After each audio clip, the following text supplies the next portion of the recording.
April 6, 2024 Sundarayya విజ్ఞాన కేంద్రంలో ఇదే రోజు 1997లో గద్దర్పై జరిగిన కాల్పులకు గుర్తు చేసుకుంటూ పాటపై తూట అనే ప్రోగ్రాంలో మేధావులు, ప్రజా సంఘాలు, కళాకారులు,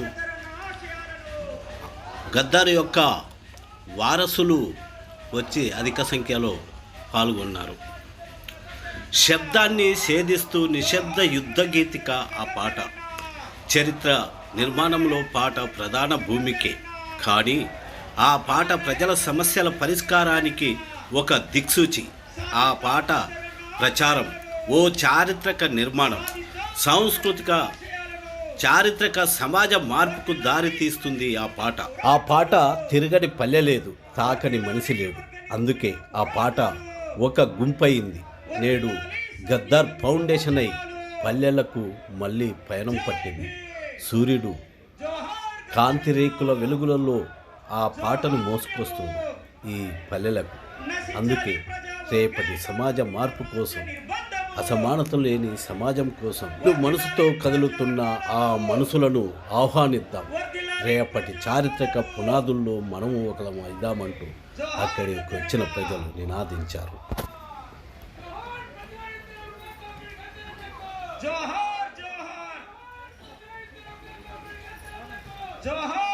ఈరోజు ఈ సభకు వచ్చేసిన గద్దరన్న వారసులకి, అట్లాగే వేదికపై ఉన్న గద్దరన్న తరం తన వారసులందరికీ పేరు పేరున వందనాలు. ముందుగా ఫౌండేషన్ ఏర్పాటు చేసే క్రమంలో Anchailaiah sir, Pasham Yadagiri sir, Venkatareddy sir, అలాగే జేబీరాజు సారు, వీళ్ళందరితో కూడా ఒక మాట చెప్పడం జరిగింది. ప్రధానంగా ఈ ఫౌండేషన్ ఏర్పాటుకి ముఖ్యంగా నాన్నకు బయటతో పరిచయం ఉన్న వ్యక్తులు, తనతో కలిసి తిరిగి ప్రోగ్రామ్స్ అటెండ్ చేసిన వ్యక్తులు, వాళ్ళందరూ కూడా బయట కనిపిస్తూ ఉంటారు మనకి. తనకు ఎంతోమంది అంతర్లీనంగా ఎంతోమంది మిత్రులు ఉన్నారు. దాంట్లో ప్రధానమైన వ్యక్తి శ్రీ ఆంజనేయ రెడ్డి గారు, అంతకుముందు ఎస్ఆర్ శంకరన్ గారు, అలాగే రమణారెడ్డి గారు, స్వర్గీయ రమణారెడ్డి గారు, స్వర్గీయ ఎస్ఆర్ శంకరన్ గారు, అలాగే స్వర్గీయ యుగేందర్ గారు, ఇలా అనేక మంది తనకు మిత్రులుగా అంతర్లీనంగా ఉన్నారు. ఈ ఫౌండేషన్ ప్రధానంగా ఉద్దేశం మొదటి నుంచి కూడా శ్రీ ఆంజనేయ రెడ్డి గారి ప్రోద్బలంతో, ఆయనతో పాటు శాంతా సిన్హా మేడం, వీళ్ళందరూ కూడా సమావేశమై ఒక నిర్ణయానికి వచ్చారు. గద్దర్ ఫౌండేషన్ ఏర్పాటుకి ఒక ఎన్జిఓగా నాన్న చేసిన పోరాటంతో పాటు తన సాహిత్యం, తన జీవితం, తన చరిత్రని భద్రపరచాలని, సేకరించాలని, అలాగే ఈ ఫౌండేషన్ ద్వారా ప్రజలకి నాన్న ఏదైతే సేవలు అందించాడో, విద్య, వైద్యం, ఈ రెండుటి పైన ముఖ్యంగా నాన్న బాగా కేంద్రీకరించేవాడు. అందుకని చెప్పి 40-45 సంవత్సరాల క్రితమే ఒక స్కూల్ను నిర్మించాడు. అట్లాగే తనను బతికించిన నీమ్స్, గాంధీ హాస్పిటల్ని స్ఫూర్తిగా తీసుకొని తన మిత్రులతో పాటు అనేక మంది తనతో కలిసి పనిచేసిన వాళ్ళకి వైద్యం అందించేవాడు. ఇవన్నీ కూడా స్ఫూర్తిగా తీసుకొని మన తెలంగాణలో ముఖ్యంగా మా భూదేవి నగర్లోనే వేలాది గుడిసెలు వేయించాడు, వాళ్ళకి పట్టాలు ఇప్పించాడు. ఇవి కాకుండా సాగునీరు గురించి తెలంగాణ వచ్చిన తర్వాత కూడా తాను చెరువు టు చెరువు ప్రోగ్రాం తీసుకున్నాడు.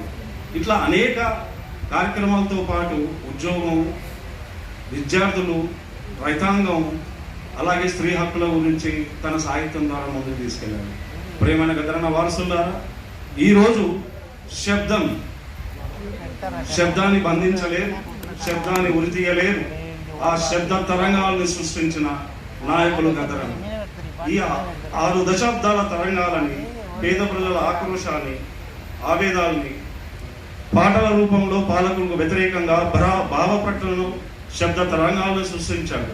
తన జీవితాన్ని భారతదేశం కోసం, ప్రపంచ పీడిత ప్రజల కోసం తన గమ్యాన్ని సాగించారు. 1997 ఏప్రిల్ 6న ఉమ్మడి ఆంధ్రప్రదేశ్లో ఉన్నప్పుడు తనపై భూదేవి నగర్లో కాల్పులు జరిపారు. అప్పుడు అమ్మ తోడుగా ఉంది. మేము ఇంట్లో నేను చెల్లి లోపల ఉన్నాం. శబ్దం వినా వెంబడే మేము బయటకు వచ్చాం. అమ్మ అప్పటికే ప్రతిఘటించింది. నాన్న రక్త మడుల్లో కింద పడిపోయి ఉన్నాడు. చెల్లె వాళ్ళు వెంబడించింది, వాళ్ళని ప్రతిఘటించింది. అమ్మ మేము నాన్నని ఎత్తుకొని స్కూటర్ మీద తీసుకొని దగ్గరలో ఉన్న లోతుకుంట్లో ఉన్న ఒక హాస్పిటల్కి తీసుకెళ్ళాం. అక్కడ తను డాక్టర్ నేను చూడలేను అన్నాడు.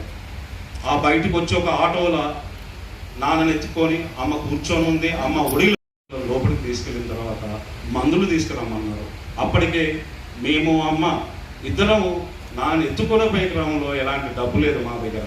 అప్పుడు అమ్మ కొంగు చాపి ప్రజలను డబ్బులు అడగడం ప్రారంభించింది. ఖర్చీఫ్ని దగ్గర పెట్టుకొని డబ్బులు అడుగుతున్నప్పుడు ఆ చుట్టుపక్కల ఉన్న ప్రజలు అలాగే మెడికల్ షాప్స్ వాళ్ళు స్వచ్ఛందంగా వచ్చి మెడిసిన్స్ ఇవ్వడం జరిగింది.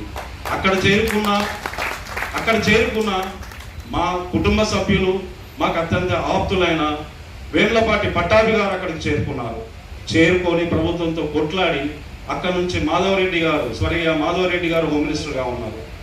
తనని తీసుకొని నిమ్స్ తరలి వెళ్ళాను. అక్కడ ఒక రోజు తర్వాత నాన్నకు సర్జరీ చేసి నాన్నని నిమ్స్ హాస్పిటల్ వాళ్ళు బతికించారు. వాళ్ళతో పాటు ప్రజా సంఘాలు, భారతదేశంలో ఉన్న మీడియా, తన మిత్రులు, ప్రజా సంఘాలు, వివిధ రాజకీయ నాయకులు నాన్నను బతికించి ఆ ఊపిరి మళ్ళీ తిరిగి భారతదేశానికి నిమ్స్ హాస్పిటల్, ప్రజా సంఘాలు, మీడియా మిత్రులతో పాటు వాళ్ళ అమ్మ ఆశీర్వాదంతో ఈ దేశ ప్రజల ఆశీర్వాదంతో తిరిగి 26 ఏళ్లుగా నిర్విర్యంగా భారతదేశం కోసం, ప్రపంచ పీడిత ప్రజల కోసం తన గళాన్ని సృష్టించి మరో తెలంగాణని నిర్మాణం చేశారు. ఈ క్రమంలో ప్రియమైన ప్రజలారా, మీరు గద్దరన్న వారసులు. ఎందుకు అంటే కొడుకుగా కొంత దూరం తీసుకెళ్తానేమో, కానీ గద్దరన్న ఒక శబ్దాన్ని సృష్టించాడు. ఆ శబ్దం ఎలాంటి శబ్దం అంటే అటు కళాకారులతో పాటు విద్యార్థి రంగాన్ని, రైతాంగాన్ని, స్త్రీల్ని, ఉద్యోగాల్ని, అలాగే యావత్ ఆంధ్రప్రదేశ్ని, భారతదేశంలో తన సాహిత్యం ద్వారా అనేక రూపాలని, అనేక సాహిత్యాన్ని అందించి అనేక పోరాటాలని ఒక నాంది పలికాడు. ఈరోజు గత 26 ఏళ్ళుగా నిర్విర్యంగా నాన్న ఈ ఏప్రిల్ 6న తన పుట్టినరోజుగా నేను మళ్ళీ బతికిన బిడ్డ, ఇది నా పునర్జన్మ అని ఈరోజు సంతోషంగా తన పుట్టినరోజు జరుపుకునేవాడు. పాలకులు ఏ రోజైతే తన పైన జరిగిన కాల్పుల్ని కేవలం ఒక నార్మల్గా తీసుకుపోయి వాళ్ళు దాన్ని కొట్లాడక వాళ్ళ చుట్టే తిప్పి అన్డిటెక్టెడ్ అని చెప్పి కేసును క్లోజ్ చేశారు. ప్రియమైన ప్రజలారా, గద్దరన్న వారసులారా, పాలకులు ఏనాడు నాన్నని ఆ కేసు విషయంలో మరో పాలకుని పట్టుకోలేదు. ఎప్పుడు భారతదేశంలో అణిచివేతే ఉంది. ఎవరైతే జ్ఞానాన్ని పంచుతారో, ఎవరైతే పోరాటాన్ని పంచుతారో, ఎవరైతే ప్రజల్ని మేలుకొల్పుతారో, గత వేలాది సంవత్సరాలుగా ఆ పేదవాళ్ళ పైన, ఆ కుటుంబాల పైన అణచివేత జరుగుతూనే ఉంది. అదే కొనసాగిస్తూనే ఉన్నారు.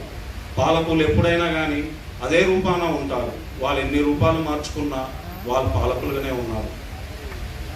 ఈ రోజు కూడా భారతదేశంలో అనేక రూపాన పాలకులు ప్రజల్ని అణచివేస్తూ ఉన్నారు. దానికి చిహ్నంగానే ఈరోజు ఈ ప్రోగ్రాం పెట్టుకున్నాము. నాన్న 26 ఏళ్ళుగా చేసిన ఈ ప్రోగ్రాంని కంటిన్యూ చేస్తూ గద్దర్ ఫౌండేషన్ ద్వారా ప్రతి సంవత్సరం ఇక్కడ హైదరాబాద్లో పాటు మిగతా డిస్ట్రిక్ట్స్లలో కూడా ఈ ప్రోగ్రాంని కంటిన్యూ చేస్తామని, పోయిన సంవత్సరం నాన్న ఎంవి ప్రసాద్లో కొత్త కళాకారులకి, అలాగే వాగ్గేయకారులకి, తన మిత్రులకి, తనతో కలిసి పనిచేసిన వాళ్ళందరికీ కూడా అవార్డులు కూడా ఇచ్చారు. దాంట్లో ప్రధానంగా సిఎల్ యాదగిరి అన్న ఈరోజు అలవాల్లో పెట్టిన మీటింగ్లో దాన్ని గుర్తు చేసుకున్నారు.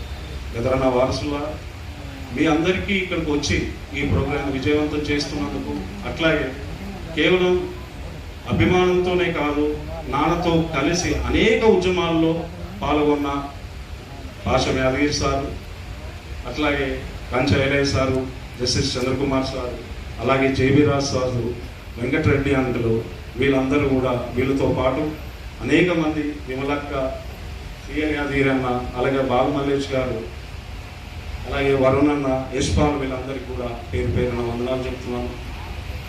ఈ ప్రోగ్రాం ద్వారా ఒక మెసేజ్ ఇవ్వాలనుకుంటున్నాను. ఏంటంటే 26 సంవత్సరాలుగా పాలకులుగానే ఉన్నారు. ఇప్పటి వరకు ఏ వ్యవస్థ మారలేదు. ఆ పూటకు లేకుండా వచ్చిన ఆ కుటుంబం నుంచి వచ్చిన నా నాయనని పూర్తిగానే అంతమొందించాలనుకున్నారు. కానీ ప్రజల శక్తి ముందు తన గళాన్ని ఆపలేకపోయారు. అందుకే అది శబ్ద తరంగాలు అయ్యాయి. 6 దశాబ్దాల తన నిర్వీర్యమైన పోరాటాన్ని, జ్ఞానాన్ని గద్దర్ ఫౌండేషన్ ద్వారా తీసుకెళ్తాను. అట్లాగే నాన్న తన చరిత్ర రాసిపెట్టలేదు. తాను ఒకటే చెప్పేవాడు, బిడ్డ నా చరిత్ర ప్రజలు రాస్తారు, నేను రాసుకుంటే ఏముంటుందని. ఈరోజు సమ్మెటి జగన్ రెడ్డి గారు వచ్చారు. వారు నాన్నతో గత 5 ఏళ్ళుగా సాహిత్యం మీద పనిచేస్తూ తనతో ఆ సాహిత్యం తనతో పాటు వరుణన్న, భాగ్యక్క, అట్లాగే నిష్పత్తి గారు పనిచేశారు. తన చరిత్ర రాయలేదు, ఒక గురుత్వరమైన బాధ్యత పెట్టాడు. ప్రజల దగ్గరికి వెళ్ళి నాన్న చరిత్ర రాసుకోవడమే ఈ గద్దర్ ఫౌండేషన్ మొదటి లక్ష్యం. దాంట్లో భాగంగానే మేము ప్రజల్ని కలవబోతున్నాం. మా సభ్యులందరూ కలిసి వాళ్ళ చరిత్ర తీసుకుంటాం. వాళ్ళ భావాలే నాన్న రేపు చరిత్రగా పోతుంది. దానికి తోడు స్టేట్ దగ్గర తీసుకోబిడ్డ, నేను ఎంత ధైర్యవంతుణ్ణి, ఎంత నీతిమంతున్నో, ఎంత ధైర్యంగా ఈ రాజ్యంతో కొట్లాడి అటు ఎన్కౌంటర్లు జరిగినప్పుడు ఆ తల్లిదండ్రులకు వాళ్ళ పిల్లలని కడసారి చూపించమని కొట్లాడిన విధానం కానీ, అలాగే నక్సల్బరి విధానం కానీ మనం మొదటి నుంచి తీసుకుంటే ఎక్కడ మొదలు పెడదాం? ఆపుర రిక్షోడో రిక్షంకా నేను వస్తాను. అక్కడ మొదలైన తన ప్రస్థానం సాహిత్యం. ఏ ఊరు నీది, ఏ పల్లె నీదో, అలా నక్సల్బరిలో మొదలైంది. అక్కడి నుంచి మొదలుకొని తెలంగాణ ఉద్యమంలో పొడుస్తున్న పొద్దు మీద నడుస్తున్న కాలం. అక్కడి నుంచి తీసుకుంటే చివరిగా బానిసలారా లెండిరా, ఓ ప్రియమైన రాజకీయ బానిసలారా లెండిరా, ఈ రాజీ బతుకులు వద్దురా అనే కాలం నుంచి డాక్టర్ బాబాసాహెబ్ రాసిన భారత రాజ్యాంగాన్ని తన గుండె కతుక్కొని దాని మీద ఆ పాటలో తను రాశాడు. ఇది 6 తరాల త్యాగం, ఇది జ్ఞానానిది. ఈ భారత రాజ్యాంగాన్ని రక్షించుకుంటేనే మన భవిష్యత్తు ఉంటుంది, మన భారతదేశం ఉంటుంది, స్వేచ్ఛ సమానత్వం ఉంటుంది. దానికోసం తను ప్రతి గ్రామంలో తిరిగాడు.